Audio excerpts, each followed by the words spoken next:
আসসালামু আলাইকুম। One sentence grammar ইংলিশে আপনাকে স্বাগতম। আজকের এই পর্বে আমরা একটি ইংরেজি বাক্যের ব্যাকরণ নিয়ে আলোচনা করব। বাক্যটিতে দেওয়া আছে Dhaka the capital of Bangladesh is crowded. আমরা যখন কোনো সেন্টেন্স পড়ি তাহলে এই সেন্টেন্সটাকে প্রথমে আমরা সাবজেক্ট ভার্ব এবং অবজেক্ট অথবা কমপ্লিমেন্ট আইডেন্টিফাই করব। যেহেতু আমরা এই সেন্টেন্সটা পেয়েছি, আমরা এই যে এখানে ভার্ব পেয়েছি, কারণ ভার্বের আগের অংশটা আমরা সাবজেক্ট বলি, আর পরের অংশটাকে কমপ্লিমেন্ট অথবা অবজেক্ট বলি। যেহেতু এখানে অবজেক্ট হবে না, আমরা এখানে কমপ্লিমেন্ট লিখে দিই। এখন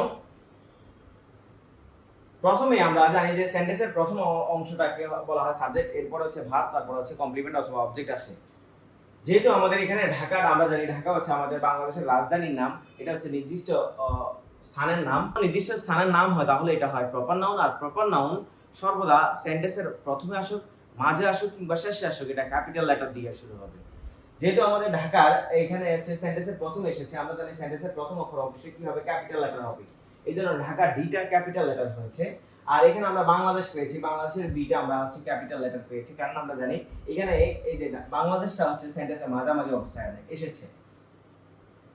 যেহেতু সেন্টেন্সের প্রথম অংশের মধ্যে আমরা ঢাকা পেয়েছি, ঢাকা পাওয়ার পরবর্তীতে আমরা এখানে একটা কমা পেয়েছি, এখানে একটা কমা পেয়েছি। আমরা জানি কোনো সেন্টেন্সের মাঝখানে যদি কমা আসে তাহলে বুঝতে হবে যে এটা একটা অ্যাপোজিটিভ। অ্যাপোজিটিভ কি? আমরা নাউন ফ্রেজ যা পূর্ববর্তী নাউন সম্পর্কে অতিরিক্ত তথ্য, ব্যাখ্যা কিংবা পরিচয় দিবে। এই যে কমার ভিতরে যে অংশটা আছে এটা অ্যাপোজিটিভ।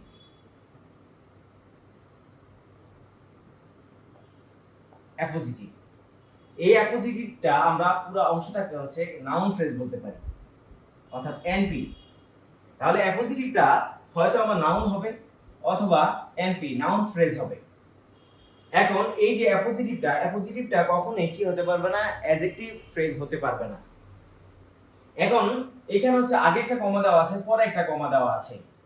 আমরা এখানে জানি যে স্বাভাবিকভাবে অ্যাপোজিটিভ যদি কোনো সেন্টেন্সের প্রথমে আসে তাহলে এর পরবর্তীতে অর্থাৎ অ্যাপোজিটিভের পরে একটা কমা বসবে। আর যদি কোনো সেন্টেন্সের মাঝামাঝি বসে তাহলে আগে একটা কমা, পরে একটা কমা। যেমন এখানে সেন্টেন্সের মাঝামাঝি এসেছে, এই জন্য এখানে দুইটা কমা পেয়েছে।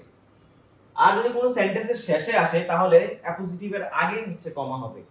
তাহলে অ্যাপোজিটিভের তিনটা বৈশিষ্ট্য। অ্যাপোজিটিভটা নাউন হবে অথবা নাউন ফ্রেজ হবে। দ্বিতীয় নম্বর বৈশিষ্ট্য এটা আগে নাউন বা প্রোনাউন থাকবে, এর পরবর্তীতে এই নাউন ফ্রেজটা আসবে। আর অ্যাপোজিটিভটা কখনো অ্যাডজেক্টিভ হতে পারবে না। এখানে আমরা জানি ঢাকা নাউন, এখানে হয়তো নাউন থাকতে পারে অথবা প্রোনাউন থাকতে পারে।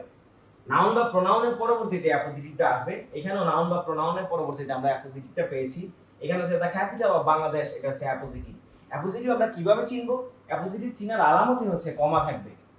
যদি মাঝখানে থাকে তাহলে দুইটা থাকবে, আর যদি প্রথমে থাকে তাহলে এই অ্যাপোজিটিভের পরে থাকবে একটা, আর যদি শেষে থাকে তাহলে আগে একটা থাকবে। যেহেতু নাউন বা প্রোনাউনের পরবর্তীতে আসছে সেহেতু এখানে এটাকে আমরা অ্যাপোজিটিভ বলতেছি। তৃতীয় নম্বর বৈশিষ্ট্য এটা কমা যুক্ত থাকবে, অর্থাৎ কমা যুক্তও থাকতে পারে আবার কমা যুক্ত নাও থাকতে পারে। তাহলে আমরা অ্যাপোজিটিভের বৈশিষ্ট্য তিনটা। অ্যাপোজিটিভ নাউন হবে অথবা নাউন ফ্রেজ হবে। এটি আগে অবশ্যই একটা নাউন অথবা প্রোনাউন থাকবে। আর তিন নম্বর এটা কমা যুক্ত থাকতে পারে এবং কমা বিহীনও থাকতে পারে। এখন কথা যে কমা যদি যুক্ত থাকে তাহলে কি হবে, আর কমা যদি না যুক্ত থাকে তাহলে কি হবে? যেহেতু আমাদের এখানে জানি আমরা এখানে কমা পেয়েছি, আমরা একটু শর্টে বলে দিই। যদি কোনো অ্যাপোজিটিভের আগে আপনি কমা পান তাহলে এটাকে বলা হয় নন রেস্ট্রিকটিভ। আবার বলতেছি, যদি কোনো অ্যাপোজিটিভের আগে পরে আপনি যদি কমা পান তাহলে ওই অ্যাপোজিটিভটাকে বলা হয় নন রেস্ট্রিকটিভ। আর যদি কমা না থাকে তাহলে এটাকে বলা হয় রেস্ট্রিকটিভ। স্বাভাবিকভাবে যেটার মধ্যে কমা থাকে সেটা অবশ্যই একটা কি হবে, নাউন ফ্রেজ হবে। আর যেটার মধ্যে কমা থাকবে না সেটা স্বাভাবিকভাবে প্রপার নাউন অর্থাৎ একটা নাউন দিয়ে হবে। এখন কথা যে নন রেস্ট্রিকটিভ আসলে মূলত কি? নন রেস্ট্রিকটিভ যেটা এই সেন্টেন্স সম্পর্কে কি করবে, একটা আলাদা অতিরিক্ত তথ্য দিবে বা পরিচয় দিবে কিংবা ব্যাখ্যা দিবে।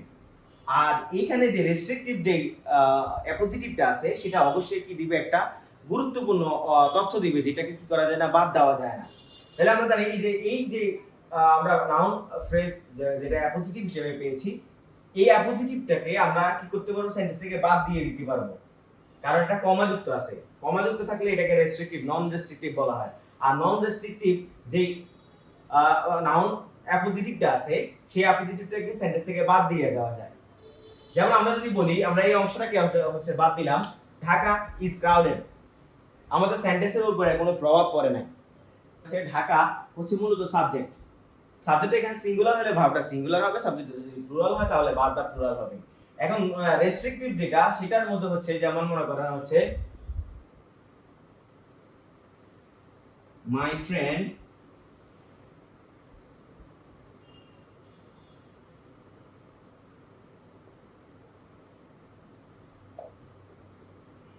এখানে দেখেন, এখানে রহিমটা হচ্ছে অ্যাপোজিটিভ, কিন্তু এই অ্যাপোজিটিভের আগে কোনো কমা নেই। এই অ্যাপোজিটিভটাকে আমরা অ্যাপোজিটিভ বলবো, এটা হচ্ছে কমা বিহীন অ্যাপোজিটিভ। এই অ্যাপোজিটিভটাকে আমরা নন রেস্ট্রিক্টিভ অ্যাপোজিটিভ বলতে পারবো না, কারণ এর উভয় পাশে কি নেই, কমা নেই। যেহেতু কমা নেই, আমরা এটাকে বলবো হচ্ছে রেস্ট্রিক্টিভ অ্যাপোজিটিভ।